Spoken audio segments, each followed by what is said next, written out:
Hello guys, this is Pankaj and you are watching my channel Vidya Classes. So most welcome all of you on my YouTube channel Vidya Classes. So आज हम फिर आप लोगों के लिए एक UP board 10th और 12th के लिए प्रैक्टिस सेट लेकर आए हूँ इंग्लिश का। पूरा एक सीरीज है, पूरा एक मॉडल टेस्ट है, मॉडल पेपर है, पूरा देख लीजिए, सोल्व कराएंगे। So let's discuss. But discuss करने से पहले मैं आपसे रिक्वेस्ट करना चाहूँगा, मेरे चैनल को अगर आपने पहली बार विजिट करें तो मेरे चैनल को शेयर सब्सक्राइब जरूर करें। अब हो सकता है एक दिन गैप करके हम डेली एक नए प्रैक्टिस से डालते रहेंगे, इससे आपकी तैयारी अच्छे से हो जाए। So let's discuss. देखिएगा आपको पेपर मिलेगा, पेपर में सेक्शन सी जो होता है वो ग्रामर का ही होता है, तो ध्यान रखें जो सेक्शन सी होगा वो ग्रामर पोर्शन का होगा। देख लीजिएगा, पहला क्वेश्चन दिया है, choose the correct option to the answer following question, यानी जो भी आंसर दिए गए क्वेश्चन दिए गए उनके आपके आंसर यानी कि ऑप्शन वाइज दिए जाएंगे, मल्टीपल चॉइस क्वेश्चन यानी कि ऑप्शनल दिए जाएंगे, तो उनमें से आपको फाइंड आउट करना है किसका कौन सा ऑप्शन सही होगा।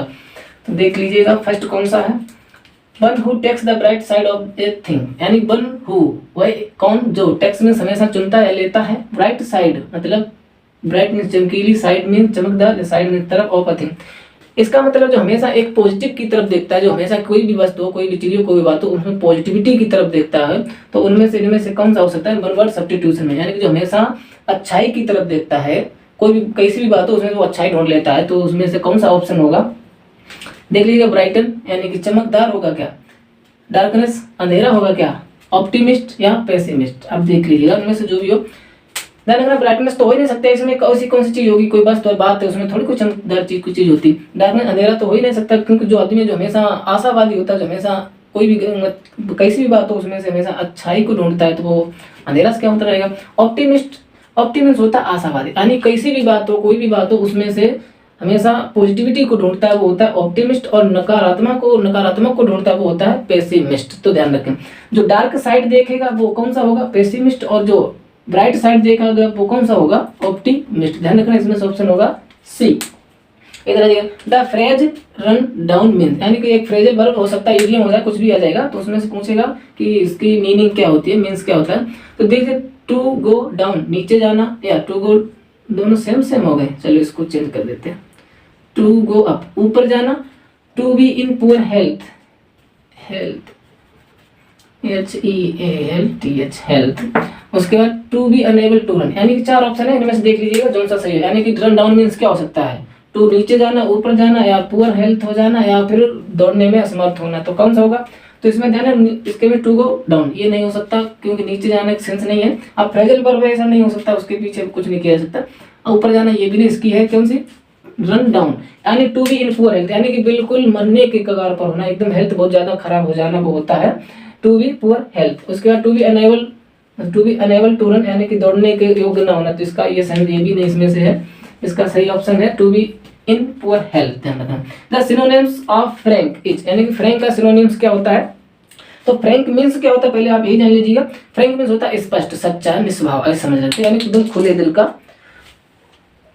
दिल का। तो अब इसमें से कौन सा हो जाएगा, फुलिश बेवकूफ, या ऑनेस्ट ईमानदार, या सेमलेस बेशरम जिसको कोई शर्म नहीं होती, या कैंडिड। तो इनमें से कौन सा होगा, इसका सिनोनिम्स बताना। देखो, फ्रैंक निष्पष्ट, सच्चा में पुलिस का कोई सेंस नहीं बन रहा, ऑनेस्ट ईमानदार, और सच्चे का हालांकि कुछ बनता भी है, लेकिन इसका हमें अब इसमें से और देखना, कोई और शायद हो जाए। सेमलेस बेशर्म ये तो नहीं हो सकता। अब ये दो बचे हैं, कैंडिड और ये। तो ऑनेस्ट मीन्स ईमानदार होता है, फ्रैंक मीन्स होता है सच्चा यानी कि निष्कपट, तो कैंडिड मीन्स भी होता है क्या, सच्चा या निष्कपट या खुले दिल का आदमी। तो ऑनेस्ट ईमानदार ये इसका नहीं हो सकता है, क्योंकि ईमानदार और सच्चे दिल का, जिसने लोग बात भी करते हैं, बात करो एकदम फ्रैंकली हो जाते हैं, तो वो लोग कहने लगते आप इतनी जल्दी फ्रैंक हो गए, तो फ्रैंक नहीं होना, फ्रैंक का खुले सच्चा यानी कि खुले दिल का, तो कैंडिड इसका सही सिनोनिम्स होगा। इधर है, I prefer a pen than pencil, which word is an error, यानी कि एक सेंटेंस भी हो सकता है, तो आज उसमें से ये पूछेगा, एक सेंटेंस दे देगा, एक दो दे दे, तो उसे पूछेगा इस सेंटेंस में गलती क्या है, तो आपको गलती फाइंड आउट करनी है। इसमें देख लिया, ऑप्शन दिया है प्रेफर, या फिर ऑप्शन ए प्रेफर है, ऑप्शन बी पेन है, ऑप्शन सी देन है, डी में पेंसिल। अब इनमें चारों में से कौन सा ऑप्शन सही है, तो ध्यान रखना, प्रेफर जैसे प्रेफर हो गया, सुपीरियर हो गया, इंटीरियर हो गया, एक्सटीरियर हो गया, जूनियर हो गया, हायर हो गया, बहुत सारे ऐसे वर्ड होते हैं जिनके साथ में हमेशा देन नहीं आता। कंपैरेटिव डिग्री में इसके साथ हमेशा क्या आता है, टू। ध्यान रखें, बहुत सारे वर्ड होते हैं जिनके लास्ट में क्या होता है, ER OR, जैसे जूनियर, सुपीरियर, हायर, इंटीरियर, बहुत सारे वर्ड ऐसे होते हैं, तो उनके साथ हमेशा देन ना आके क्या आता है, टू आता है, ध्यान रखना। द एंटोनिम्स ऑफ नॉलेज, यानी कि नॉलेज की एंटोनिम्स क्या होगा, यानी कि विलोम शब्द देख लीजिए। विलोम शब्द इसका क्या हो सकता है, एजुकेशन, यानी कि नॉलेज का एजुकेशन शिक्षा, कुछ लग रहा है इंटेलिजेंट होशियार समझदार, या इग्नोरेंस क्या हो सकता है, इग्नोरेंस। और नो, नो मीन्स जानना होता है, नॉलेज मीन्स भी जानना, जानकारी होती है नॉलेज। तो देख लीजिए इसमें से आपको अपोजिट वर्ड ढूंढना है, एंटोनिम। तो शिक्षा से नॉलेज का कोई संपर्क नहीं है, ठीक। इंटेलिजेंट नॉलेज से कोई संपर्क नहीं, इंटेलिजेंस अपोजिट चाहिए ना, इंटेलिजेंट एक तरीके से सेम सेम लग रहे हैं। और इग्नोरेंस मीन्स क्या होता है, ध्यान रखना, नॉलेज मीन्स जानकार होता है, जानकारी होती है, और जानकार भी हो सकता है। तो इग्नोरेंस मीन्स होता है अज्ञान, और नॉलेज मीन्स ज्ञान होता है, तो ध्यान रखें अज्ञान। तो नॉलेज मीन्स ज्ञान, और इग्नोरेंस मीन्स अज्ञान। तो ध्यान रखना, नो मीन्स क्या होता है, जानना होता है, तो इसका इससे कोई भी अपोजिट वर्ड नहीं मिलेगा। तो इसमें से कौन सा सही हो गया, इग्नोरेंस है। एक बार फिर रिपीट कर दे, one word subject, one who takes the bright side of a thing, bright यानी कि इसमें से ऑप्टिमिस्ट, जो हमेशा सही चीजों को देखता है, हमेशा यानी कि जो हमेशा सही चीजों की कोई भी कैसी बात हो उसमें से अच्छी बात को ढूंढता है, वो होता है ऑप्टिमिस्ट। और जो गलत बात को ढूंढता है वो कौन सा होता है, पेसिमिस्ट।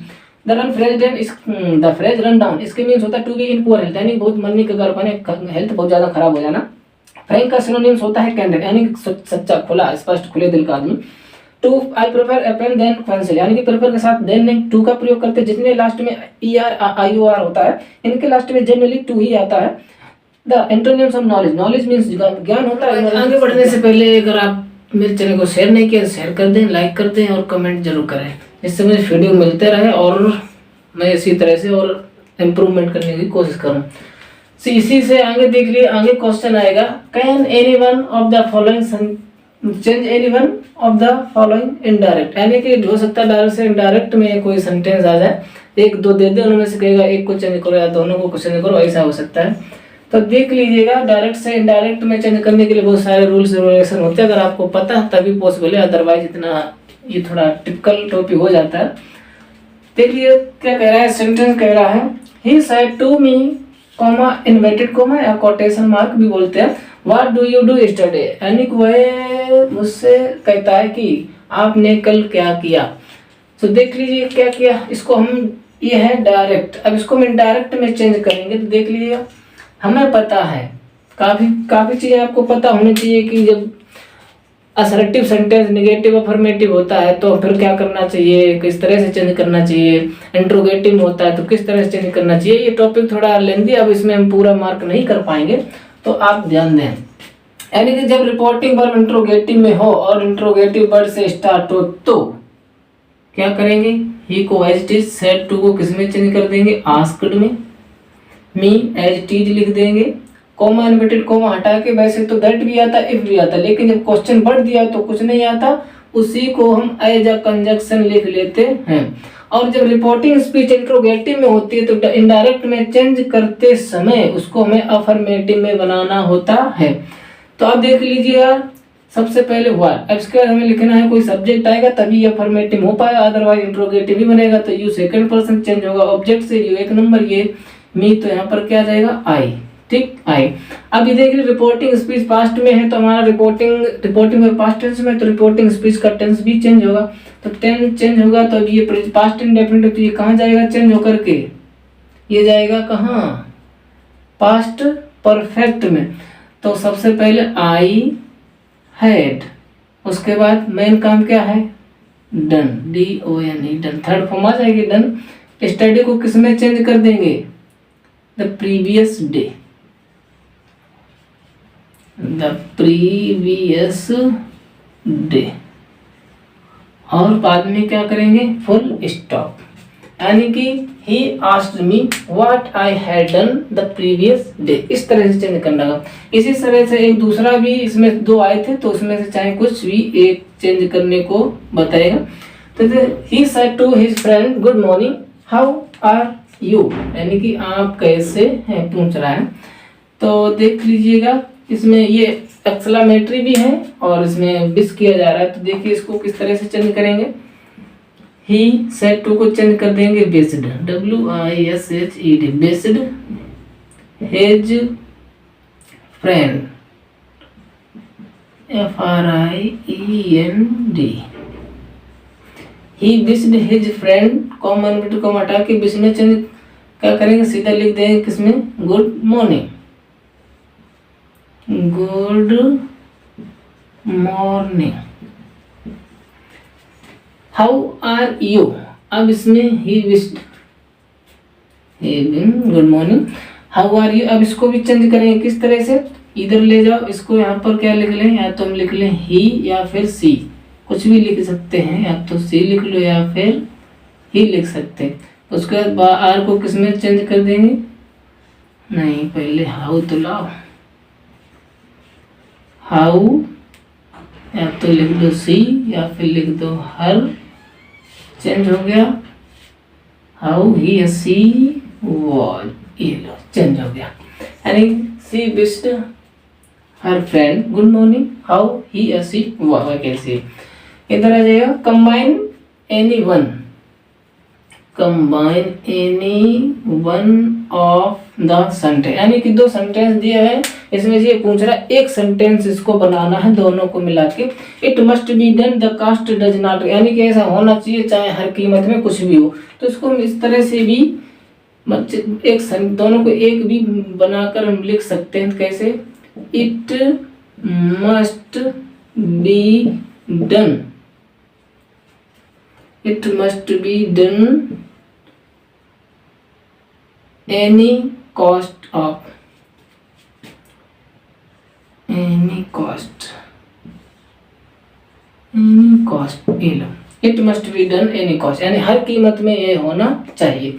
इधर I was so he was so tired he could not run, वो इतना थक गया कि दौड़ नहीं सकता, चल नहीं सकता, तो इसको भी एक बनाना है, तो देख लीजिएगा, ही was so tired, he was so tired, comma अब इसको एक करेंगे तो कंजक्शन डाल दें क्या, that he could not run, यानी कि ही was so tired that he could not run. इधर आ जाएगी transform of any one of the passive voice, यानी पैसिव वॉइस में ही चेंज करने को आ जाएगा, यू कैन सॉल्व इट, आप इसे सॉल्व कर सकते हैं। तो ध्यान रखना जितनी भी मॉडल होती है पैसिव में चेंज करते हैं, तो उसके बाद हम बी का प्रयोग कर ले, shall be, can be, could be, would be, जितनी भी होती है उसमें बी लगाकर मेरे वर्ब की थर्ड फॉर्म आ जाती है। तो इधर आइए, इट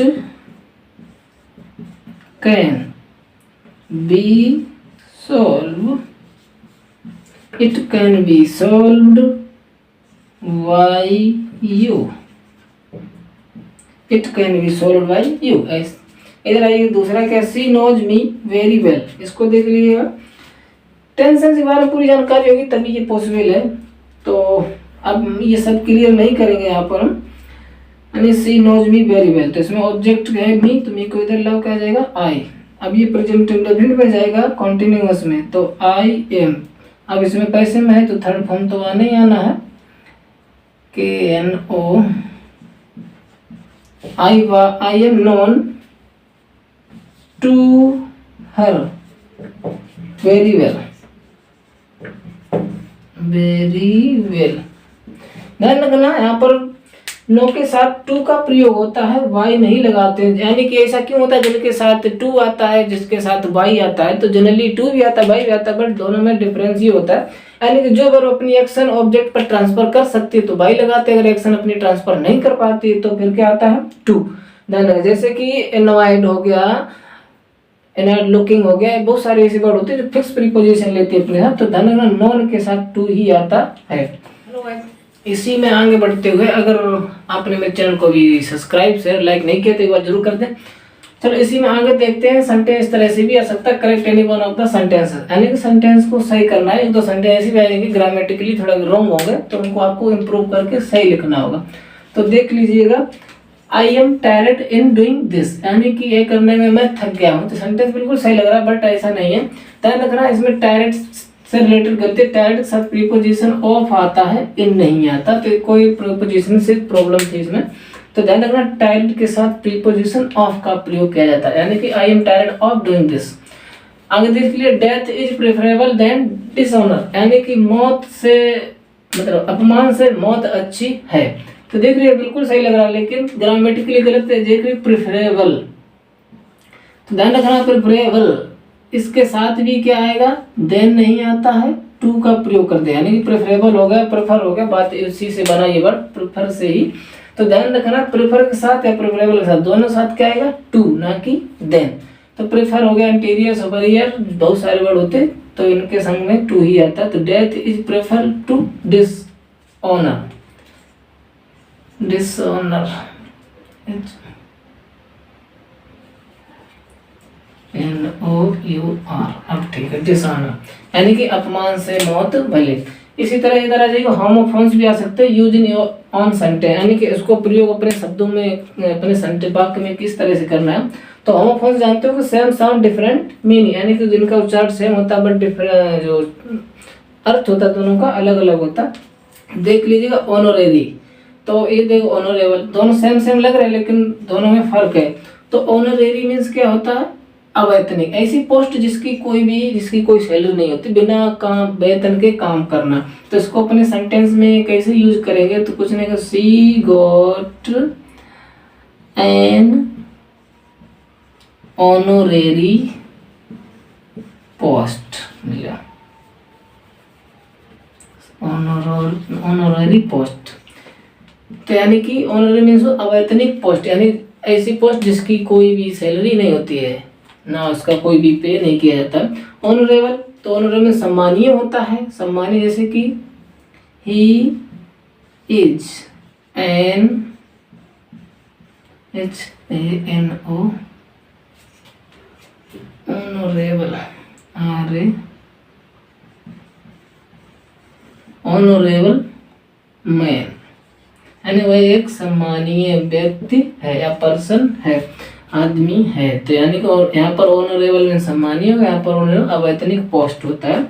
अंपायर, ये देखो अंपायर, इन दोनों में फर्क क्या होता है। अंपायर, इनमें से कौन सा अंपायर, एक तो जानते हो अंपायर डिसीजन देता है, एक तो शायद जानते हो, नहीं जानते चल देखिए। तो देख लीजिए अंपायर, तो umpire ruled, umpire ruled out the batsman, the batsman was out, यानी कि अंपायर ने डिसीजन दिया, क्या दिया कि जो बल्लेबाज था वो क्या था, आउट। ध्यान रखें। ये देखो अंपायर, इसके मीन्स होता है राजा या सम्राट, जानते हो गया। तो ऐसे लिख लो, the great Ashoka, the great Ashoka, ऐसे लिख लो, the empire EMPII, the empire Ashoka, Ashoka लिखते हैं generally, the empire Ashoka visited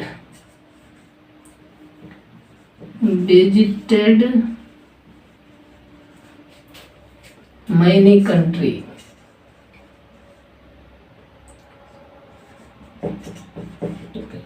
यानी जो अशोक, सम्राट अशोक था, बहुत सारी कंट्रियों में घूमा था, बहुत सारी कंट्रियों से गुजरा था, बहुत सारी कंट्रियों में घूमा था। सो लेट्स क्लोज, यहीं पर हम क्लोज करते हैं। और अगर आप मेरे चैनल पर पहली बार विजिट कर रहे हैं तो मेरे चैनल को शेयर सब्सक्राइब जरूर करें। Thank you for watching.